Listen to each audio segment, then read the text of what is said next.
নমস্কাৰ ছাত্ৰ ছাত্ৰীসকল, আজি আপোনালোকক স্বাগতম জনাইছোঁ মোৰ এই ইউটিউব চেনেললৈ। আজি আমি কৰিম নৱম শ্ৰেণী উচ্চ গণিতৰ সূচক আৰু ঘাতাংকৰ এক্সাৰচাইজ 4.1-ৰ অংককেইটা। চ' আমাক প্ৰথম 1 নম্বৰত দিছে ঘাতত প্ৰকাশ কৰা। এতিয়া আমি ঘাতত প্ৰকাশ কৰাটো কেনেকৈ কৰিম, এইটো তোমালোকে হয়তো মুখে মুখে ওলাই ল'ব পাৰা, কিন্তু পৰীক্ষাত আহিলেতো মুখে মুখে ওলালেতো নহ'ব নহয়, বহীত কৰি দেখাব লাগে। সেইকাৰণে আমি ইয়াত বহীত কৰি দেখাইছোঁ। এতিয়া চোৱা, ঘাতক প্ৰকাশ এনেকৈ কৰা হয়। ধৰি লোৱা তোমাৰ লগত এই তিনিটা এক্স আছে, এক্স ইনটু এক্স। এতিয়া ইয়াত কেইটা এক্স আছে? এতিয়া ইয়াত আছে তিনিটা এক্স, এটা দুটা আৰু তিনিটা। এতিয়া তিনিটা এক্সটো আছে, এই এক্সটো এক্সৰ জেগাত হ'ব আৰু এই তিনিটো ঘাত হিচাপে ৰাখি দিয়ে। এইটোৱে হ'ল ঘাতত প্ৰকাশ কৰা বুলি কয়। চ' আমি প্ৰথম কুৱেশ্যনটো কি দিয়া আছে? -1 ইনটু -1 ইনটু -1। এতিয়া আমি ইয়াক ঘাতত কেনেকৈ প্ৰকাশ কৰিম? চ' ইয়াক আমাক ঘাতত প্ৰকাশ কৰাটো বহুতেই সহজ আছে। তো চোৱা, ইয়াক এনেকৈ ঘাতত প্ৰকাশ কৰি দিম। -1 টো -1 থাকিব আৰু কেইটা -1 আছে ইয়াত? এটা দুটা আৰু তিনিটা। এই তিনিটা -1 আছে নহয়, তেন্তে এই তিনিটো হ'ব ওপৰত। ইমানেই হ'ব আমাৰ এনচাৰটো। এতিয়া 2 নম্বৰটো চোৱা, 2 নম্বৰত কি দিয়া আছে? 1/3 পূৰণ 1/3 পূৰণ 1/3 পূৰণ 1/3 পূৰণ 4টা 1/3 আছে না? 4টা 1/3 দিয়া আছে। দেখি ইয়াত কি দিয়া আছে? কেইটা 1/3 আছে? 4টা 1/3 আছে। গতিকে 1/3 টো 1/3 লিখি দিয়া। আৰু কেইটা 1/3 আছিলে?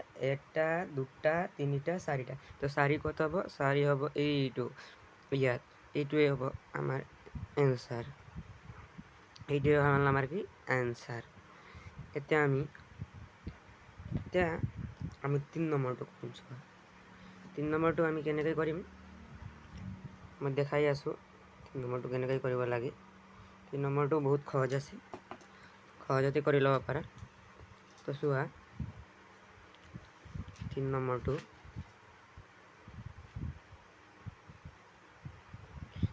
কি দিয়া আছে?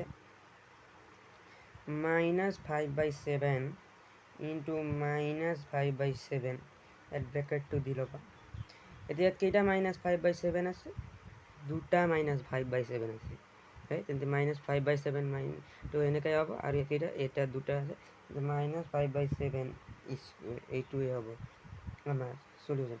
আৰু 4 নম্বৰটো চোৱা, 4 নম্বৰত দি আছে √11 ইনটু √11 ইনটু √11 ইনটু √11 ইনটু √11। কেইটা √11 আছে? 5টা √11 আছে। হয়, গতিকে √11 টো √11 থাকিব। আৰু কি কৰিবা? ইয়াক ব্ৰেকেট দি ওপৰত 5 লিখি দিবা। এইটোৱে হ'ব এনচাৰ। ইমানেই হ'ব আনচাৰ, ইমানেই হ'ল। এতিয়া আমাৰ 4 নম্বৰ অংকটো সমাধান হৈ গ'ল। ছাত্ৰ ছাত্ৰীসকল, 5 নম্বৰটো চোৱা। 5 নম্বৰটো দিয়া আছে, 5 নম্বৰটোত আছে x ইনটু এক্স। এইটোতো বহুতেই সহজ। ইয়াকতো আমি দেখিলেই গম পাওঁ যে ইয়াৰ উত্তৰ এক্স স্কুৱেৰ হৈ যাব। এতিয়া আমাৰ 1 নম্বৰৰ সকলোখিনি চলিউশ্যন হৈ গ'ল। এতিয়া আমি 2 নম্বৰৰ চলিউশ্যন কৰিম। তো চোৱা, 2 নম্বৰটো চোৱা, 2 নম্বৰটো চোৱা।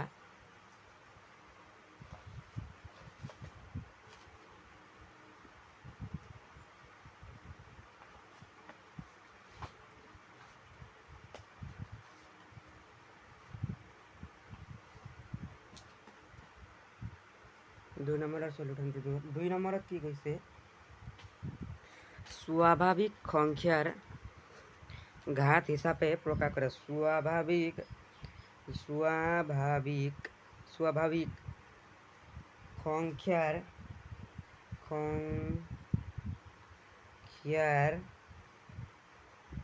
ঘাত হিসাবে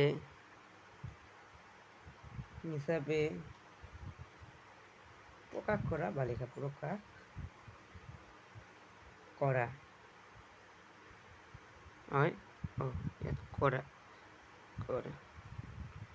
এটা চোৱা আমাক প্ৰথম প্ৰশ্নটো কি দিছে 16 তাৰ আগতে তোমালোকে জানি লোৱা যে স্বাভাৱিক সংখ্যা বুলিলে কি বুজা তোমালোকে সৰু শ্ৰেণীত পায়ে আহিছা 6, 7, 8ত তোমালোকে পাই আহিছা স্বাভাৱিক সংখ্যা হয় যিবোৰ সংখ্যা 1ৰ পৰা আৰম্ভ হৈ অসীমৰ ফালে যায় হয় এইবিলাকেই হ'ল স্বাভাৱিক সংখ্যা হয়নে স্বাভাৱিক সংখ্যাটো সদায় 1ৰ পৰা আৰম্ভ হয় কিন্তু 0ৰ পৰা নহয় কিন্তু 1ৰ পৰা আৰম্ভ হয় স্বাভাৱিক সংখ্যাবিলাক দেখো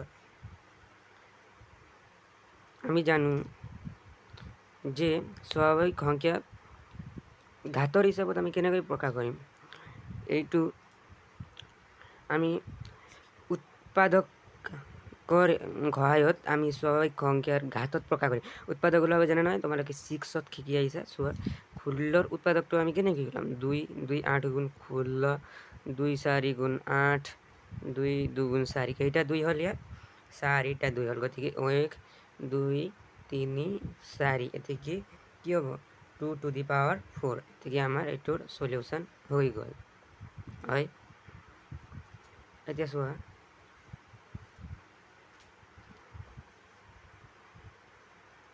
2 নম্বৰটো চোৱা 2 নম্বৰত কি দিছে 27 27ক আমি কেনেকৈ কৰিম তো আমি 27 কৰিবলৈ যাওঁতে প্ৰথমে 27 কি হ'ব 27 3 3 9 27 3 3 গুণ 9 কি কিমান হ'ল 3 into 3 into 3 গতিকে কিমান হ'ব 3 to the power 3 বুজি পাইছা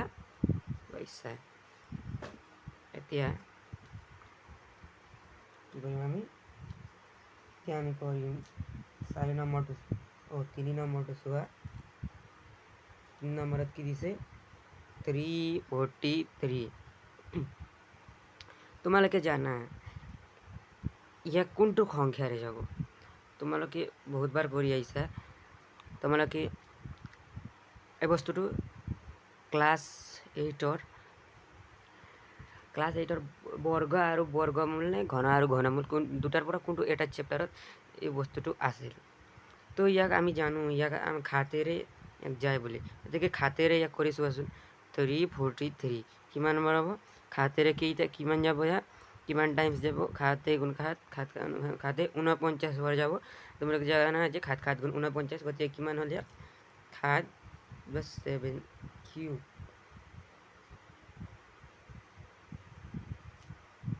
হয় 4 নম্বৰটো চোৱা 4 নম্বৰটো কি দিয়া আছে 4 into 9 এইটো আৰু সহজ আমি জানো যে 2 স্কোয়ার মানে 4 হয় 3 স্কোয়ার মানে 9 হয় অতএব আমার অ্যান্সার ইমানেই হয় 5 নম্বৰটো চোৱা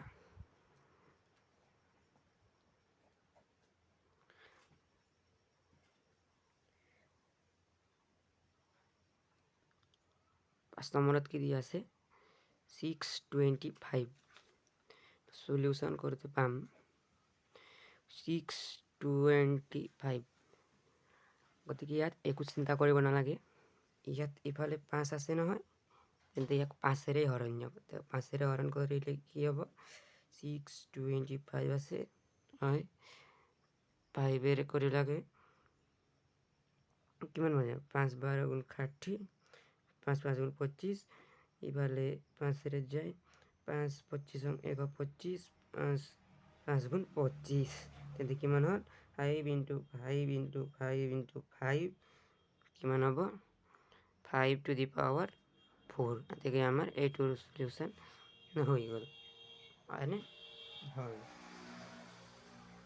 এতিয়া আমি কৰিম 3 নম্বৰটো চোৱা 3 নম্বৰটো চোৱা বহলাই লিখা বহলাই লিখা বহলাই কেনেকৈ বহলাই লিখা তোমালোকে বহলাই লিখাটো তোমালোকে জানা যে অসমীয়াত থাকে নহয় ব্যাখ্যা কৰা বুলি কেনেকৈ এটা সৰু এটা বাক্য দিয়া থাকে তাক আমি ব্যাখ্যা কৰিব লাগে বহলাব লাগে এইটোৱে হ'ল বহলাই লিখা বোলে এইটো হয় তেন্তে আমাক ইয়াত কি দিয়া আছে -8 টু দি পাৱাৰ 5 এতেকে আমি বহুত সহজ আছে এইটো -8 টু দি পাৱাৰ 5ক আমি যদি বহলাই লিখিম তেন্তে কি হ'ব -8 ব্ৰেকেটটো দি ল'বা কাৰণ মাইনাছ বা দশমিক থাকিলে ব্ৰেকেটটো দি দিব লাগে ইনটু -8 ইনটু -8 ইনটু -8 ইনটু -8 কেইটা হ'ল এটা দুটা তিনিটা চাৰিটা ইনটু -8 পাঁচটা নহয় এইটোৱে হ'ল আমাৰ বহলাই লিখা 2 নম্বৰটো চোৱা 2 নম্বৰত কি দিয়া আছে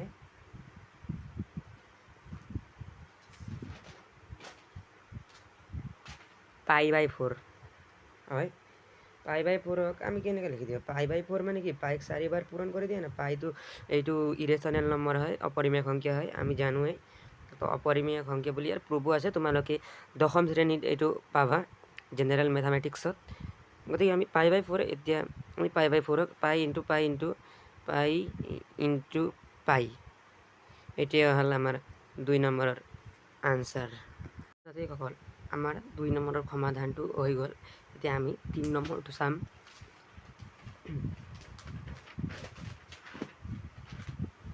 চোৱা 3 নম্বৰত কি দিয়া আছে 3 নম্বৰত দিছে 0.03 হল কিউব এক বহলাই দিলে কি হ'ব আৰু 0.03 ব্ৰেকেটটো দিবা কাৰণ দশমিক হ'লে ব্ৰেকেট হ'ব 0.03 হয় 0.03 ছাত্ৰ-ছাত্ৰীসকল এটা কথা মনত ৰাখিবা দশমিক দিওঁতে বহুত ছাত্ৰ ছাত্ৰীয়ে কি ভুল কৰে যে তেওঁলোকে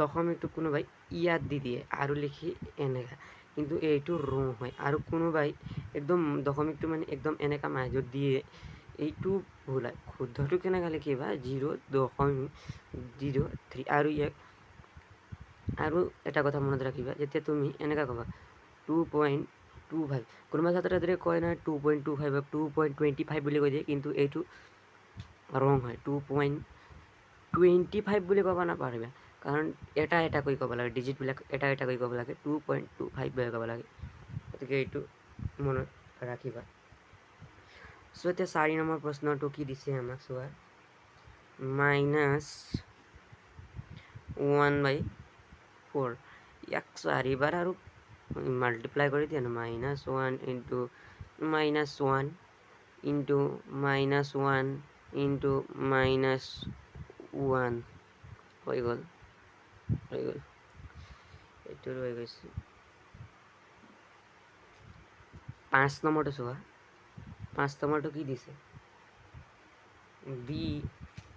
b cube to the power 6 হয় তো আমি কেনেদৰে লিখিম এনেকা কৰি দিলে হৈয়ে যাব b cube into b cube into b cube into b cube into b cube হয় কেইটা হ'ল 5টা ইনটু b কিউব এটা দুটা তিনিটা চাৰিটা পাঁচটা ছয়টা ইমানেই হ'ল আমাৰ হয় এতিয়া 6 নম্বৰটো চোৱা 6 নম্বৰত কি দিয়া আছে 6 নম্বৰত দিছে কি 1/√8 হয় এই প্ৰশ্নটো দেখি অলপ কেনেকা যেন লাগে হয়নে কিন্তু ইয়াত √1/√8ক আমি 8বাৰ মাল্টিপ্লাই কৰি দিলে হৈ গ'ল এইটো চোৱা 1/√8 ইনটু 1/√8 into 1/√8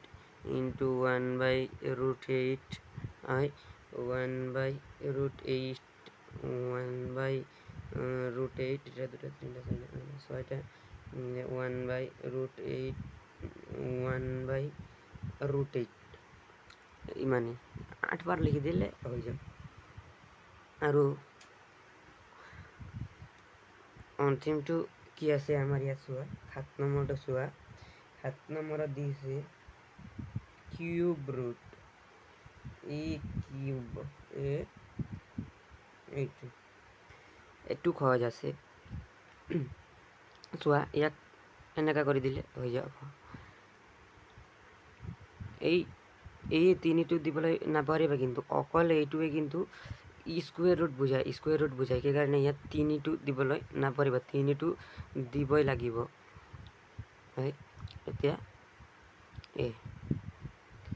এতিকে আমাৰ সমাধান হৈ গ'ল হয়নে? গতিকে ছাত্ৰ ছাত্ৰীসকল মই ইয়াৰ সকলোবিলাক এই এক্সাৰচাইজৰ সকলোবিলাক সমাধান কৰি দিছোঁ। গতিকে তোমালোকে এটা লাইক কমেণ্ট আৰু ছাবস্ক্ৰাইব কৰিবলৈ নাপাহৰিবা যাতে তোমালোকে যদি মোক ছাবস্ক্ৰাইব কৰা তেন্তে মই আৰু চেপ্টাৰৰ ভিডিঅ' বনাই তোমালোকৰ ওচৰত আনি দিম যাতে তোমালোকক সহজ হ'ব আৰু তোমালোকে মোৰ ভিডিঅ'টো পাই থাকিবা আৰু মই অতি সোনকালে মোৰ ভিডিঅ'বিলাক দি থাকিম। গতিকে ধন্যবাদ, গুড বাই।